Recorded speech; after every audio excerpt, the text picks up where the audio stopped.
Hi.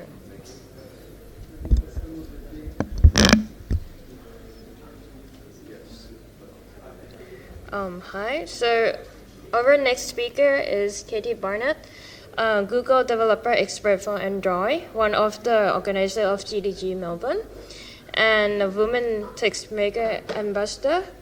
In this session, she will introduce us to the exciting world of KMP. She will show us how you can write your business logic once and deploy to multiple platforms. And together, we will build group coffee ordering application, and we will learn the lesson and have the best practice. Please join me in welcoming Katie Barnett.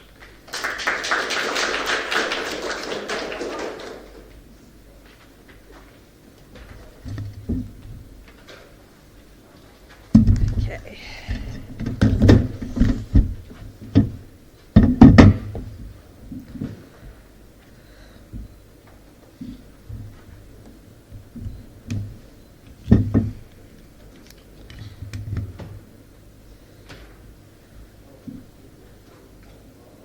Cool.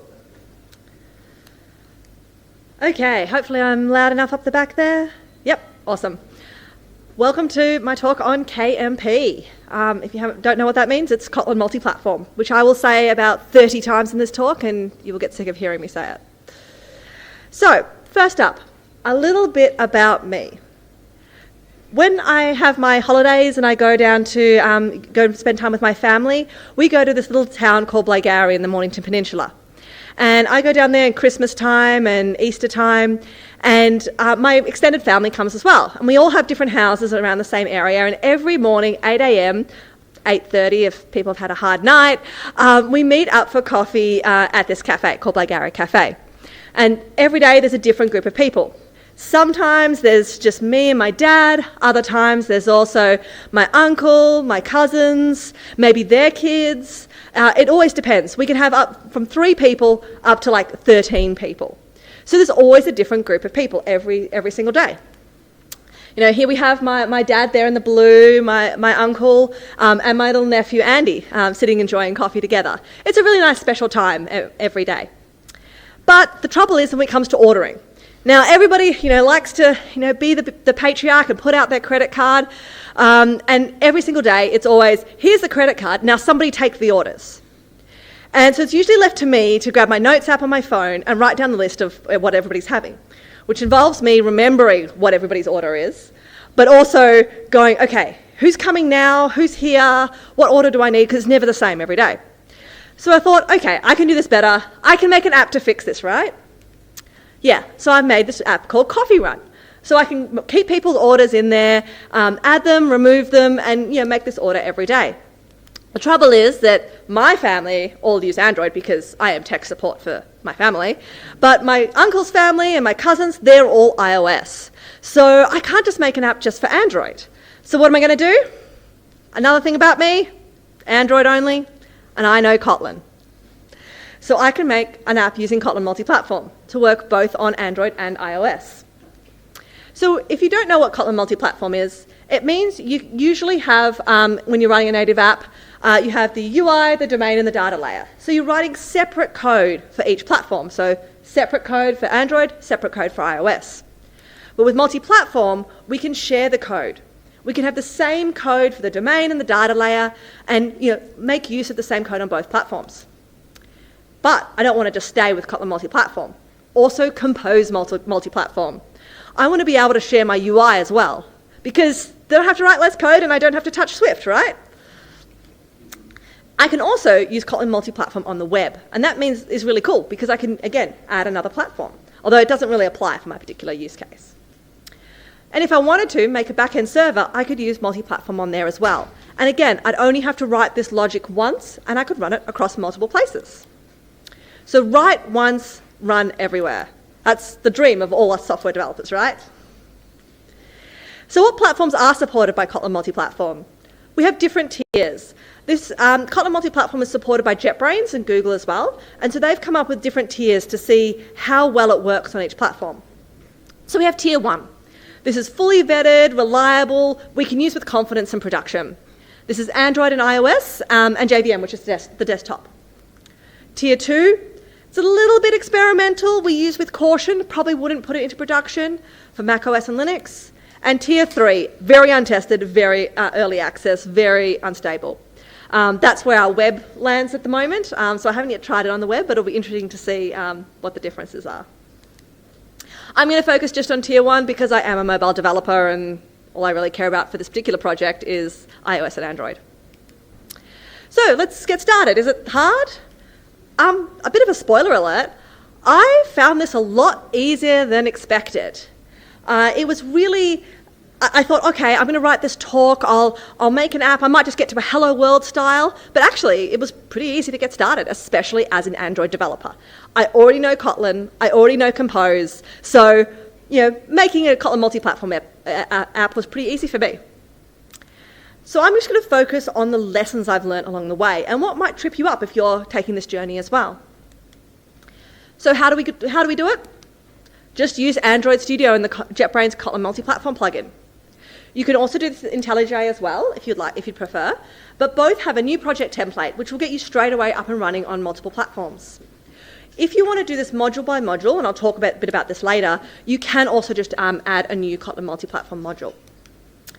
So when you do this, you get a whole list of platforms which are supported by the IDE, and you can select which ones you want to use. So in my case, Android and iOS.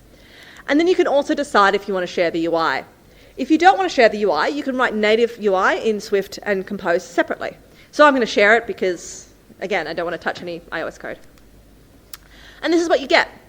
So if you're used to looking at Android Studio, you're like, okay, yeah, that looks pretty good. We've got a whole bunch of modules. We've got some stuff that looks pretty good here. Common main, iOS main. Does that mean that my Android and common code is sitting in common main? Yeah, maybe. iOS main, iOS only, right? That seems right. This is the first lesson. Don't always use the Android file viewer. I started using this and I was like, I'm missing all these bits and pieces.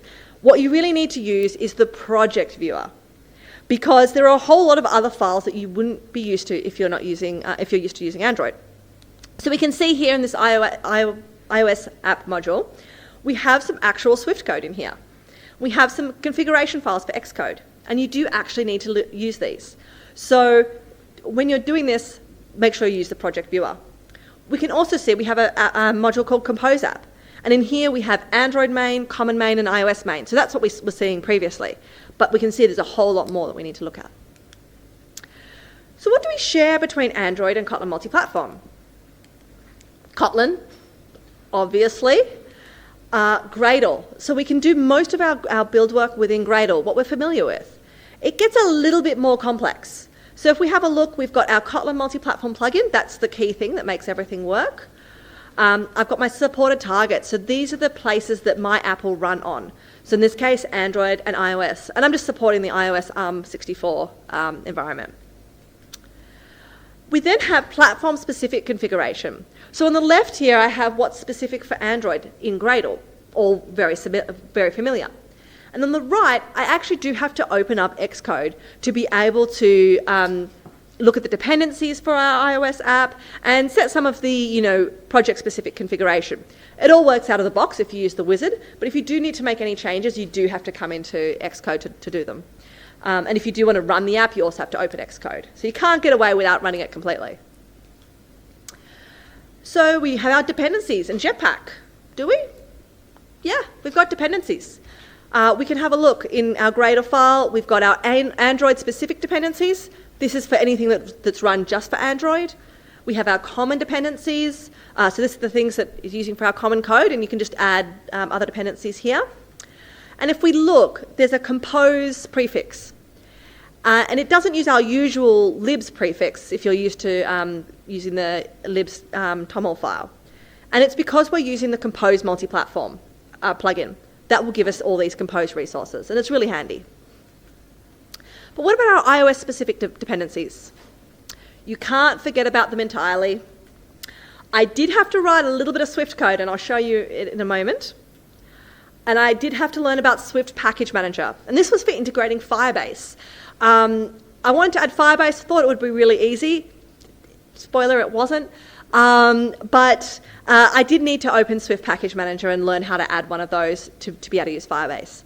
I did also take an unfortunate detour into CocoaPods just because the documentation was out of date. That was a bad thing to do.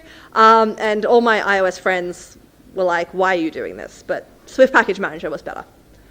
So you can see in Xcode, you just have to open up your package dependencies and you can add the SPM that you need to right there. So how about our familiar Jetpack libraries? Again, we have 3 categories. We have stable, commonized, and alpha. So these are the categories that Google is using to say which Jetpack libraries are ready for a multi-platform app. So we have some of our familiar ones: Room, Data Store and Collections, all in stable. Paging is commonized. Alpha, we've got Save, State, and View Model. These are constantly changing. I really recommend looking up the latest values. These ones might be a little out of date as well. But the key fact is that not everything is multi-platform ready straight away. When you're choosing a library to use, go and have a look and see what is available. If we have a look at when we're including these dependencies, we have just some slight differences between multi-platform and Android. We can see that for activity, we're using the same Android X dependency. But for Kotlin Multiplatform, for some of our multi-platform enabled libraries, we're using the org.jetbrains version, not the Android X version. And if you try and use the wrong one, you'll get these really weird errors. So I recommend checking this first because I guarantee it would have automatically added the wrong one. What about non-Jetpack libraries? Do these work with Kotlin Multiplatform? Yeah, so some work, some don't. And it just depends if the developer has got around to making it multi-platform ready. But we have lots of different ones that will work instead of the ones you might be used to. So for example, in networking, we have Retrofit up here. That is not multi-platform ready, but you can use Couture. Hilt and Dagger instead use Coin on multi-platform. They're very similar. Some have advantages and disadvantages, but you can go and find which ones work for you. And there's a few other ones here that will work on both. I do note Firebase. The default, like the standard Google Firebase SDKs, won't work in multi-platform. You need to use GitLab app, Firebase Kotlin SDK. This was the one I'll talk about in a moment. But there are more and more each day. So you can go to klibs.io and find what thing you're trying to do and find a library that will work for you. And each one of these has listed what part of the API is supported. And this is something you really want to look at. An example, so when I was integrating Firebase, it was easy in some ways and really, really hard in others. If we have a look, it supports a whole lot of different parts of Firebase. And I had to add those dependencies in common main and SPM. I did have to write the Swift to initialize. And integrating authentication was like the first thing I did, and that was a really, really bad idea because I thought, oh yeah, I'll just chuck some authentication in there, but it had a lot of challenges. And this was because the version of the dependency I was using was really different, had a different base to the version that the SPM dependency. So it meant that GitLive SDK was looking for the wrong functions in the SPM iOS native dependency. And they needed to work together. So it was really problematic and it wasted a week of my development time, which was not fun. So if we have a look with the API coverage, this is really important because not everything is 100%. We can see here in Crashlytics, they've only got 10% of the APIs covered. In authentication, it says 80% there, but I wanted to use that 20% that wasn't actually covered. So the lesson here is that if you're wanting to integrate a dependency, go and check if what you need is in there first before going to the effort of installing everything and trying to use it. Also, I note with the Firebase one, the GitLive folk have made a lovely resource that we can use, but they've decided to use infix notation, for example, whereas the standard Firebase dependency doesn't have infix notation. So it means that whenever you're asking AI to help you or whenever you're looking at some documentation, it's giving you completely different suggestions to what you need. So not everything is like for like. So check that out first. So we've got our dependencies. Dependency injection I mentioned before, you don't use Dagger and Hilt, use Coin instead. But we have our familiar architecture and patterns. We have MVVM, clean, coroutines. You can use whatever you're used to using in your regular app development. So that's pretty cool. And Jetpack Compose. We can use our UI for everything. That's pretty good. So let's take a look at what I had to write. So, this, where's my, here we go. So if we have a look at my app here, hopefully it's big enough. We can see, I'm not going to go too detailed in the code, but we can see I had to write a lot of functionality for my app. So, it was really good that I could make all of this functionality and it would run on both platforms. So let's have a look at what they look like. So here's my app. I have my order here running on my Android emulator. And then on iOS, it looks just the same. I've logged it in as my sister. So we can see, it looks pretty similar. I can go and make an order here where I'm adding some people to my order. So I'm going to say my dad's coming, my cousin, my sister. I can add a manual entry. So let's just do this. My nephew's going to come. He's going to have a baby Gino. So I've added this in here. And then I can have a look at my other user here. Just to prove it's using some fancy Firebase. If my sister decides that she doesn't want to take away, she wants to eat in, we can save this. I need to put a refresh on this other one, but if I navigate away and come back again, it usually does update. We'll see if it does. Maybe it hasn't. I don't know. Not working. Live demos. But we have this connection here. So we are using the same code on both sides. But if we have a look, as I navigate around this version of the app, you might notice that the animation is sliding it side to side.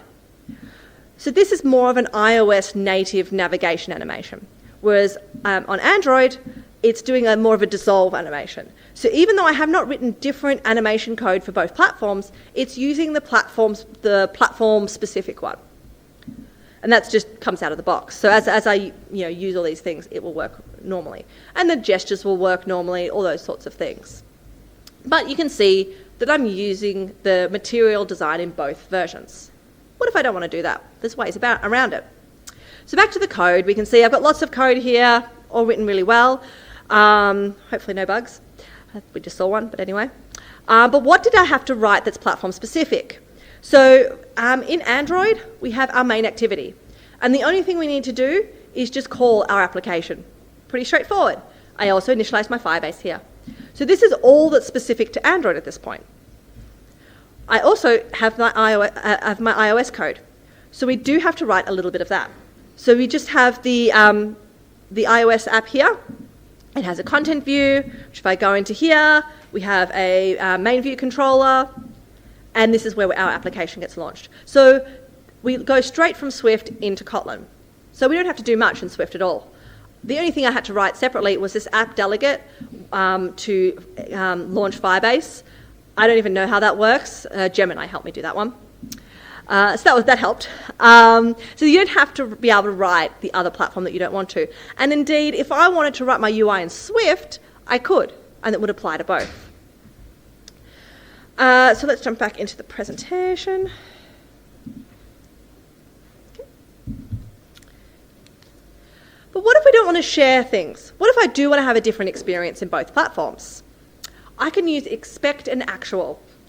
And what this does is we provide an interface to the app and we say, okay, we've got this interface and we're going to have an implementation on each platform. So an example, very simple one, is where we're just providing a string. We've got our interface platform here, and we've got an expect function. So this expect function says there's going to be a get platform method, which is going to be able to provide us a platform. So it lives in common main. Then in Android, we have our implementation. So our get platform actual function then has an instance of platform and passes our Android text. iOS, it's the same thing.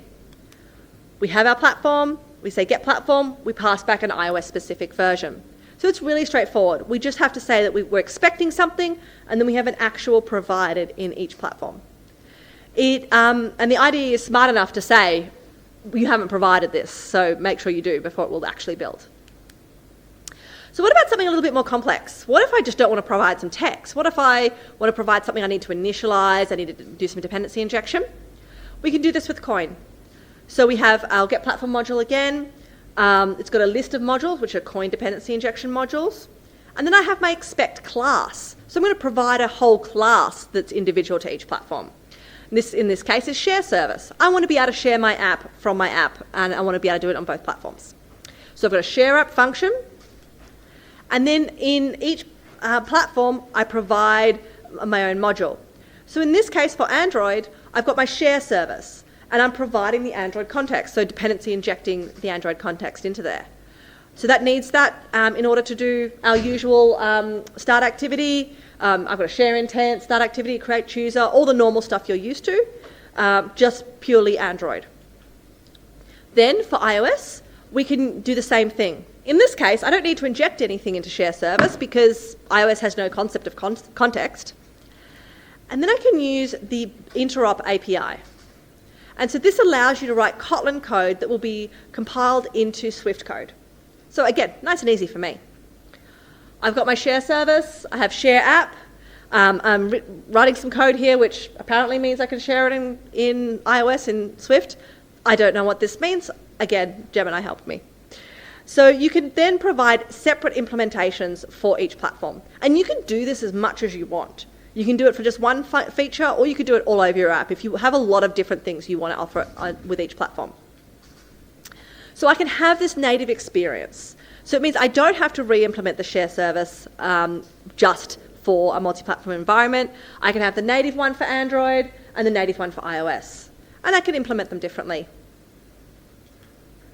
So the adoption can be on your terms. You can decide exactly which pieces of the puzzle you want to use.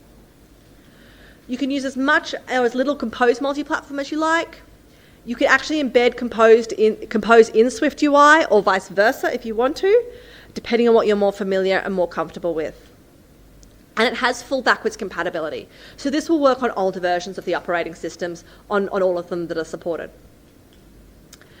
So some recommendations. What are the things that I found that I would really recommend for the future? Start simple. Don't start with authentication like I did. Start with just building an app that you feel comfortable with. Try a few different features, then go into integrating some of the more complex libraries later on. Definitely don't start with the complex stuff. For an existing app, you can actually just migrate module by module to module. So you can migrate just like the library modules that you're using in the rest of your app, and then look at the UI later. And this is really handy if you want to start doing this from scratch.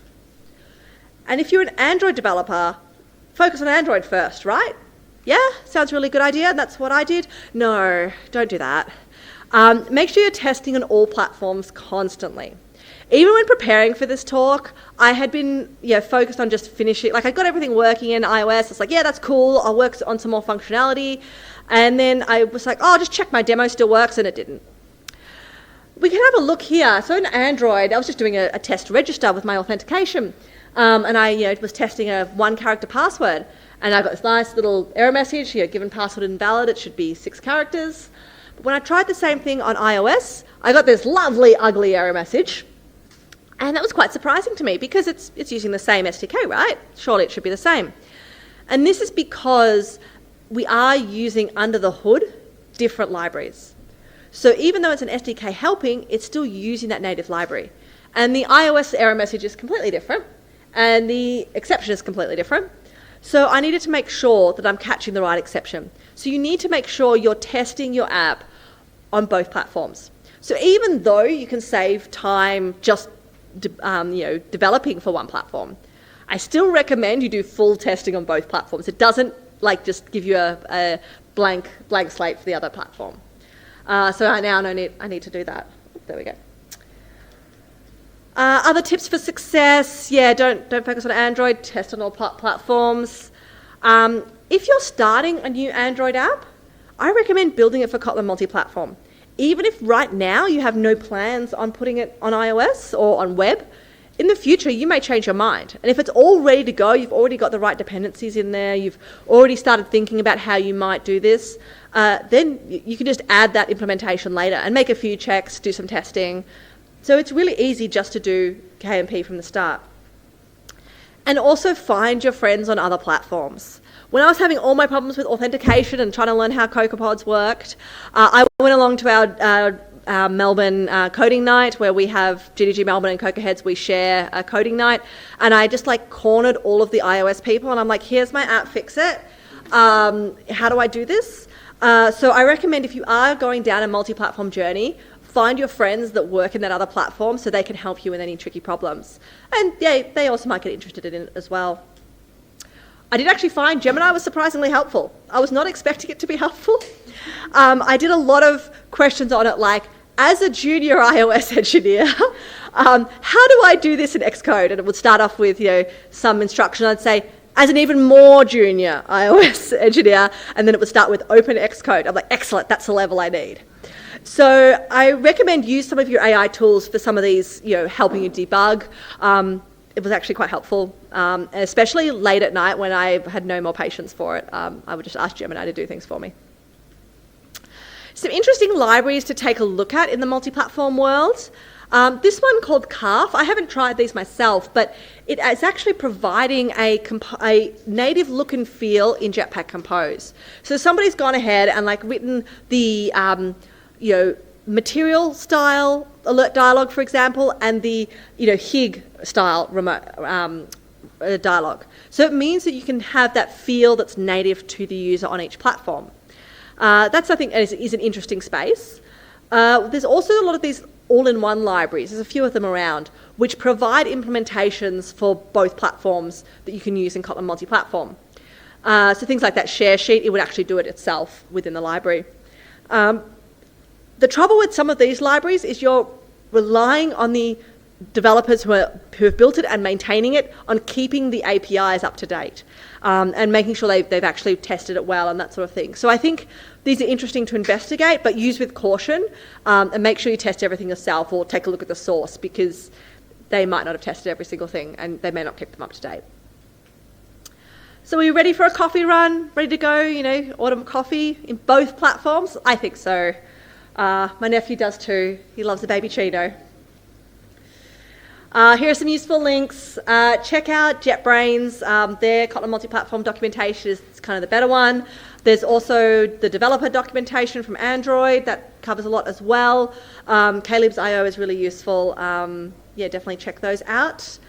And I've got links to the slides if you want to grab them there. And any questions?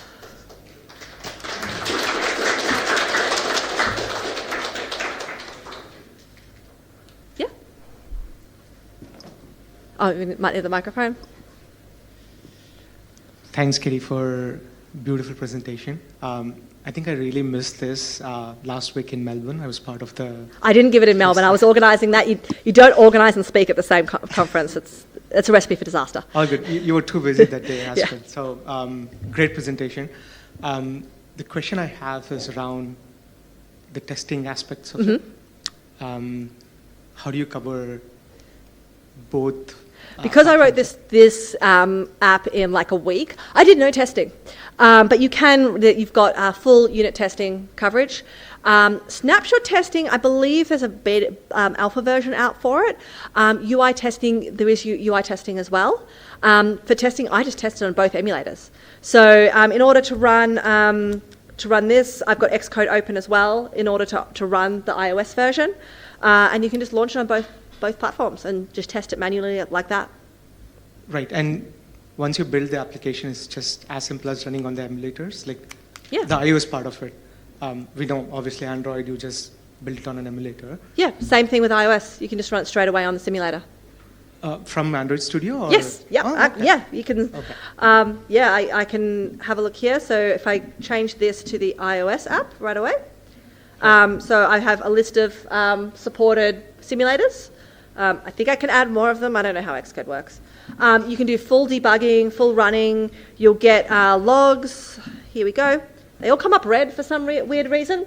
But you can see all the logs that you might get just with normal. Yeah. That's wonderful. Last question. Yep. Once you get into the deployment stage, basically, we know on Android, Play Store is connected. And is it the same thing with the... I haven't got to that stage yet. I'm Okay. planning on pinning one of my iOS friends to make them help me out with it. But yeah, should just be the same. It's just the same as normal iOS app. It just packages up the same way. It gets translated, so it's easy. Cool. That's wonderful. I know for a fact Duolingo is built on Yes, KMP. yes. And exciting to see that coming out. Yeah. Thank you so much. Thank you. Thanks for asking a question.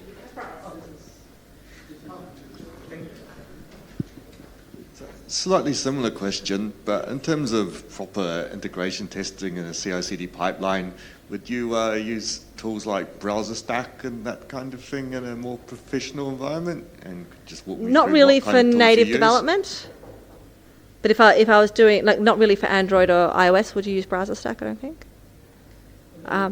You can? Oh, really? Yeah, I don't. Like robot framework or any of those kind of Yeah, things. I'm What kind of tools people are using in a proper.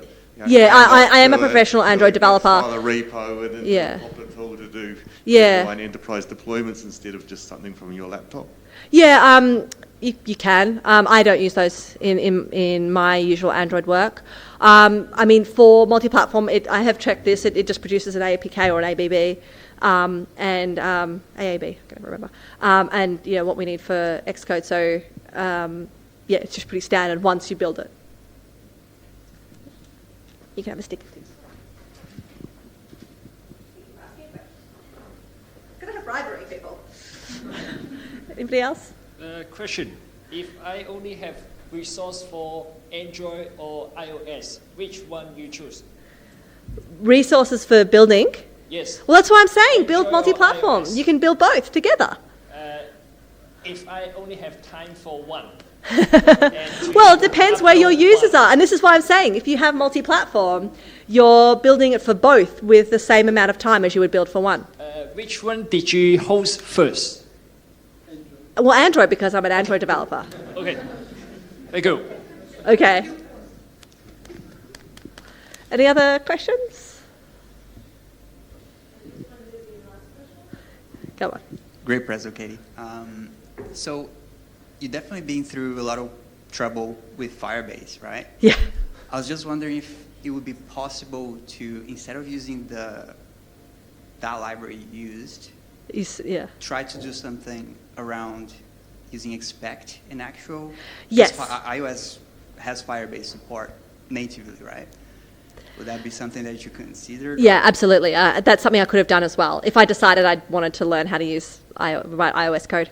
I could have also used Supabase, which does have a native multi-platform library. Like they've actually built their library from themselves rather than having somebody else build it for them, like what's happened with GitLive and Firebase.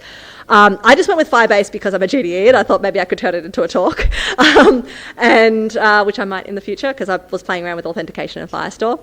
And I just thought, oh yeah, this is probably going to be the most easy thing to do. It wasn't. And that's some of the challenges with some of these newer frameworks for multi-platform is that not everything is covered. And I think it's the same with Flutter. They don't have the same level of coverage on other common things. But yeah, I could have used expect and actual just the same. Yeah. Thank you. I'll give you a pin later. Actually, Yeah. second question, last question, promise. What do you think that means for iOS developers in the future? I'm really happy I'm an Android developer. I do know that apparently there is Swift, what do they call it, Swift multi-platform, or you can write apps with Swift for Android, but still, like Kotlin's a bit more, like people who write back-end code are a bit more used to Kotlin. It's closer to Java.